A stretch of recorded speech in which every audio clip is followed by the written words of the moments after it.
button. Hi, welcome back. So, we may have a problem. The previous video, I thought that we had stopped and started a whole new video, but we hadn't. We had just paused it. So, right now, it's a 40-some-odd minute long video. If I inflicted that on you, I'm really sorry. I'm going to see if I can edit it, but I'm going to be really tired very soon. So, let's get into the next box. All through Film Magic, it's now open. But I haven't looked in yet. Oh, this was a heavy one. Let's see what's inside. Paper! Oh, that's what I always wanted. That line's gonna get really old, although I've said it since I was probably about 9, so that's a lot of years and I'm not telling you how many. Timothy Roderick, that's somebody I like. He did a book called Wicca, A Year and a Day. Well, guess what this book is? Wicca, Another Year and a Day. It's going more in depth into things. It is not as redundant as the title makes it sound. In it, he starts to go a little bit more into kind of more sophisticated magical practices. So if you really love the first one, check it out. Check it out. Good book. Now this is one, once again, I don't own myself, however, it addresses part of Wicca, which is quite often forgotten. Most people look at divination and herb craft and stuff like that, but they often forget that it is a religion. In this book called Rediscover the Magic of the Gods and Goddesses, it's all about looking into the mysteries of theurgy. Now for those of you who aren't really familiar, theurgy is essentially magic-fueled or deeply involving the divine. So, awesome. Bringing the religion back into religos. Or maybe bringing the religos back into religion. Religos is the old word, Latin if I recall, for literally worship of the gods. It's where we get the word religion.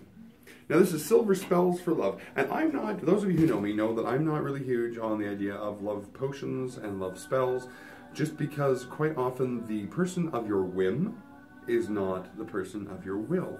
And sometimes you get exactly what you asked for. And what you asked for is not the best thing for you. Says the guy who got divorced once because he did a magic spell to bring him somebody he thought he wanted and discovered that there's a lot more attached to a person than the 5 or 6 qualities that you defined. Oops. Lesson learned. Or if you need to, learn your own. One of the things I like about her though is that she approaches it with a lot of ethics involved. So the idea of terribly manipulative magic spells, you know, those are kind of out the window with her. If you would like to find some very much "you must love me now" spells, may I suggest Jarena Dunwich's book of love spells. Not to disparage Jarena Dunwich, she has added quite a bit to the craft and craft literature, but if you're looking for the force somebody to love you, you're not going to find that in Silver's book. If you are looking for the love me or else, then you'll definitely find that in Jarena's. Be careful what you wish for. That's all I'd say about love magic. Be careful what you wish for. Now, on a completely different topic, we have supermarket magic. Supermarket magic? What do you mean? Hello, demon in aisle 4? No, not like that. Supermarket magic is all about finding tools and components for your magic in places you wouldn't expect them. In very mundane shopping experience, taking the magic and bringing it into your mundane shopping. I don't know if I'm really doing it all that much justice. I can't wait to get into this book. Somebody else is going to have to try to beat me out for that one. Now this is very similar. Supermarket sabbats. Now quite often when you find a recipe for a sabbat meal, a lot of times it uses really obscure recipes or really obscure ingredients, hard to obtain stuff. I mean, I love my Beltane brew. I love it to pieces. But there are a few portions of the recipe that are really hard to find. It's irritating. And I don't want to use juice crystals to replicate what I'm after. I want the damn papaya juice. Anyway, this is about honoring the sabbats and making foods appropriate to the sabbats, but using everyday ingredients. Supermarket Sabbats, it's called. By the same author of Supermarket Magic. It's almost like somebody became an absolute expert in getting themselves what they needed on the cheap and wanted to share that information as well. It's written by Michael Fury, both of them if you're curious. Now, speaking of names which are, I guess, bigger in the occult world, there's Ed Fitch. No, he's not some kind of super celebrity or anything, but I wanted to bring stuff in for heathens and Satru, and I found the rites of Odin, and I thought some people may like it. Now there have been some authors, the other community has been split because of some people's movement towards white supremacy. One thing I really need to state is just because it is Odinist, just because it is heathen or Asatru, does not make it white supremacist. And some authors who have later on expressed that they agree with white supremacy, it does not invalidate spiritual truths or things that were communicated or legends researched. Research on a legend remains the same, whether it's done by a Nazi, whether it's done by a Baha'u'llah, or whether, it doesn't matter who did it. Scholarly research stands as scholarly research. So, bam. Just before I catch any flack from people saying, oh, it's Norse, it means it's white supremacist. No, it's not. It's not. Smart enough. Read a book. Now this one is all about the Sabbats, all about the Wheel of the Year.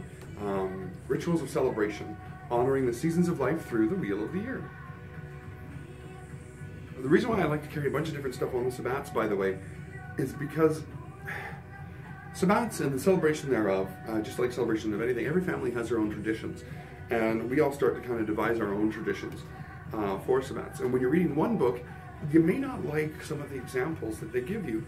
And it can be really nice to have inspiration from somebody else's practice. So, lots of sources on the Sabbats.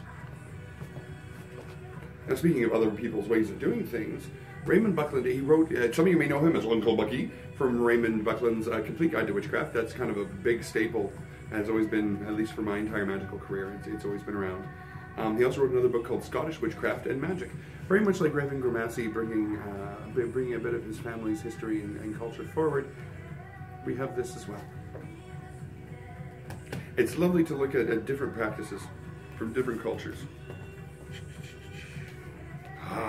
Now, ideally, I want one day to find a couple books written by a man named A.J. Drew. Sadly, in Wicca and in witchcraft, and in a lot of paganism, actually, you don't find a heck of a lot on men or the god. Sacred Paths for Modern Men is kind of it's meant to be kind of a wake-up call to 12 masculine archetypes in men. This is definitely for the gents, or for those who identify as male. One of my absolute favorite males who started off life not male, biologically, to begin with. Brandon Tina, who started life as Tina Brandon. If the name doesn't ring a bell, it's not something I'm going to get in here because it is a somewhat involved story, and it is an incredibly sad story. But regardless of gender of birth, Brandon Tina, so just suffice it to say that Brandon Tina conducted himself in a way that any man should be proud to. I don't want to go along into this. That's good enough. If you want to know more, feel free to ask me, and I will happily relate to you the story of Brandon Tina and the tragic end of his life. But his death was one of the ones I find most holy. It was death in the service of life. It was. That's all I can do. I salute the crap out of Brandon Tina. Hell of a guy. On to a different topic. The Way of Qigong. I've heard some people call it Qigong. I think it's Qigong. The art and science of Chinese energy healing. One of the reasons I carry this is partially because of the reviews, but also because it was compelling enough that my mother, who was for most of her life a devout Mormon, she had begun to explore and look into it. I had started to find some results. Sadly, her condition carried her to the other side, but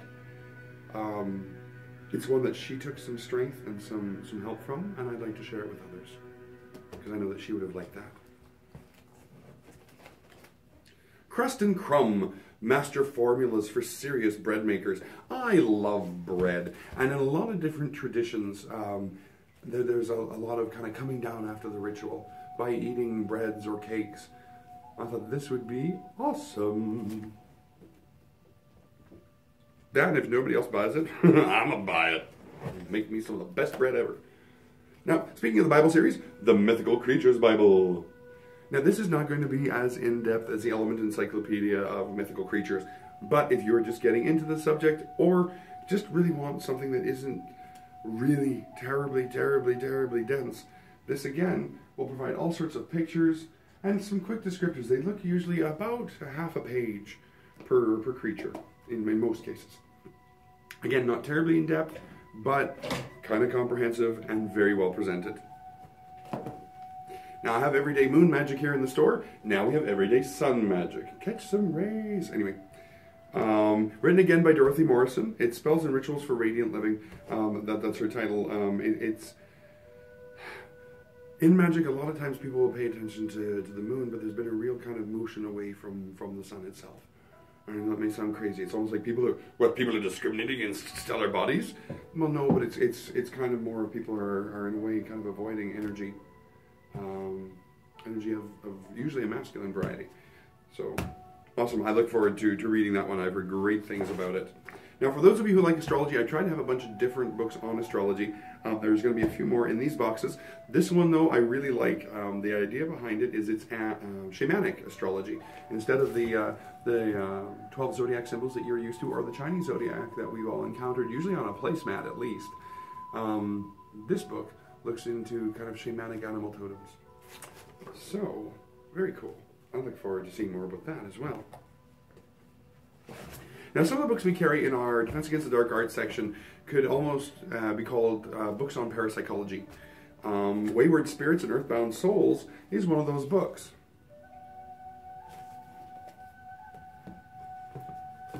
Remember when I was talking about feng shui for your home? And feng shui for your apartment. Apartment working with feng shui is much more difficult than most people would imagine. Sorry, I just saw... We've hit a patch of Element Encyclopedias. I'm very excited.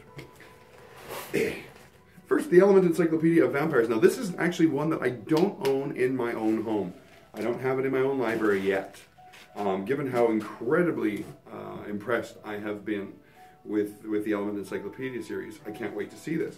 Now, you can already tell from some of the imagery on the front, for those of you who are familiar with Eastern legends of vampires, there's a few things on this page that'll probably get your attention. You know, some legends claim that Eastern vampires, that their guts would pull out, their head would fly around, leaving their body behind. Really gross. But this will look into a whole bunch of different stuff from, actually I just saw the word Enkidu, which was Assyro-Babylonian vampires. The Enkidu, sometimes also called the Rabishu, Bara Rabishu. Anyway, enough of me babbling at you in other dead languages. So that's there.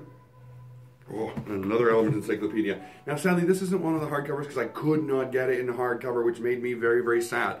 However, this book is phenomenal. It's very well researched. It's another Element Encyclopedia. It's the Element Encyclopedia of Secret Societies. Now, one of the things that I find the most awesome about this book is not only does it go into the ascertainable history of the secret society, it also goes into their legendary history, and in a lot of cases of different rites of masonry, it goes into the different ranking systems that they have. Although I must admit, I really like my hardcover version. I wish I could have found one. And I'm still going to continue looking, actually, for another hardcover version, because it's phenomenal. Very dense, very full of information. Yeah. Kind of a who's who of secret societies in humanity's history. Another one of the Bible series. This one's the Massage Bible. Very self-explanatory. How to do massage, but sometimes a picture is worth 1,000 words.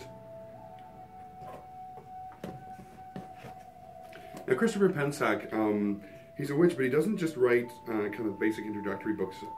This is one of his kind of more specialized. He did one called The Witch's Heart, which is all about love and love magic and stuff like that. This one's The Witch's Coin. This is more about prosperity magic, prosperity, you know, abundance, living in healthy balance with your resources. Yeah. So check it out. Now this one has a new title, but it is one of my absolute favorites. Or not a new title, a new cover. But it is, actually no, I'd have to say it is my absolute favorite book on Fae folk. It's called The Witch's Guide to Fairy Folk. Now this thing, it calls itself a field guide, and it is just that. It lists many different kinds of fairies from a whole bunch of different cultures, but then has methods of contacting them, whether or not contact is suggested, all sorts of stuff. It is just dense with information. I loved it. My copy, it is very much falling apart, but my copy was when it first came out, and it first came out in 1994. Good heavens. Oh boy. This is one of those moments where normally Sean would pipe up and say, "Old witch." Now, speaking of Dorina Dunwich, again, remember, although I'm not the biggest fan of some of her love spells that she puts into her book, Dorina Dunwich has offered a lot to the community and a lot of information, and she's quite a skilled witch. A Witch's Guide to Ghosts and the Supernatural. This is one of her books, and I've heard excellent reviews about it. And again, I really do like, I like Dorina Dunwich as a witch. I dislike one of her books. That's the best way to put it. Now here's one that I don't own, another Element Encyclopedia. Again, I was unable to get it in the hardcover, and I'm sorry. I much prefer the Element Encyclopedias when they're enormous and they look like encyclopedias, and then you have this giant shelf filled with beautiful big encyclopedias, very dense with information. It kind of makes my nipples hard. That's why I'm wearing a jacket. The Element Encyclopedia of Birthdays, though, this one goes pretty much every day of the year. It's almost like a little horoscope in a way. And it just kind of looks at the individual born on that day. It's something to get if you're interested in doing astrology, just kind of adding extra information to any kind of a reading, stuff like that. And you're buying it for yourself, there's going to be probably 2 to 3 pages in this book which will be specifically for you. The rest of it will be for everybody else born on every other day. Oh, Silver Ravenwolf. I do enjoy her. The Witching Hour. Spells, powders, formulas, witchy techniques that work. This one, if I understand it properly, is mostly a formulary. What I mean by that is it's got a lot of techniques and a lot of recipes, lots of information about correspondences. That's it. Ooh. I'm going to stop that. I'm going to take forever in this book. I can't take forever in that book. On to the next. Now this one is definitely going into the black section, the Defense Against the Dark Arts. It's written by Ellen Dugan. It's Practical Protection Magic, and it's got a really beautiful cover. It looks like an amazing little grimoire, but it's all about guarding and reclaiming your power. All about protection. Now, I like to carry stuff about shamanism from all over the world. This one is interesting because I never would have guessed that there was a connection between Navajo and Tibetan shamanism and sacred wisdom. It's called the Circle of Spirit, or the Circle of the Spirit. But it's comparative in looking at Navajo, which is Native American, and Tibetan shamanism, their commonalities, and the wisdom that both of them share in common. I look very much forward. I remember before, in a previous video, I said that I adore researching the religions and finding out more about people's spiritual beliefs. And I love the commonalities. I absolutely love them. I see them as the face of the divine. So I look very much forward to seeing what it is that Navajo and Tibetan shamanism have in common. It's exciting. Now, we also include, as well as having herbology for plants, I like to include stuff on mushrooming. Here's one that I'm sure some of you are waiting, and I had somebody ask, do you have any books on magic mushrooms? And sometimes in an old recipe, you'll see an ingredient called fly agaric. Fly agaric is commonly nowadays called magic mushrooms. Magic mushrooms have been used in religion and spiritual practice for probably millennia. I'm willing to hazard saying millennia, at the very least for centuries. This is all about their uses in different cultures, how to identify them, and how to approach it in a spiritually respectful manner. Wow, cool. Sorry, I just saw a bunch of alchemy in there. I should have guessed that some of the alchemists back then were higher than kites, but I know now. This one I got because we have a lot of gardeners, and our green section is all about growing things and herbs and plants and oils. How to grow more vegetables. It's all about maximizing the output of whatever it is you're growing in natural ways without using a whole bunch of really nasty chemicals. Woo! And this is the very last book in this box, but it's heavy. Wow! I'm gonna get rid of this box so there's room for this book. This is, I bet you can hear that actually. I don't have to tell you how heavy it is, it speaks for itself. The paper is incredibly thin. It is called Alternative Medicine. It is the complete, revised, and expanded definitive guide to alternative medicine. Wow, that is one heck of a book. That is enormous. But at least now I have an idea of, I could work out with this. I have an idea of why that box was so heavy. So while I get myself in better shape to lift up the next box, why don't you grab yourself a cup of coffee, maybe a tea, perhaps a burger or something. I got a lot of work to do before I'm going to be anything remotely like in shape. This book's going to help me. I'll see you in a few minutes.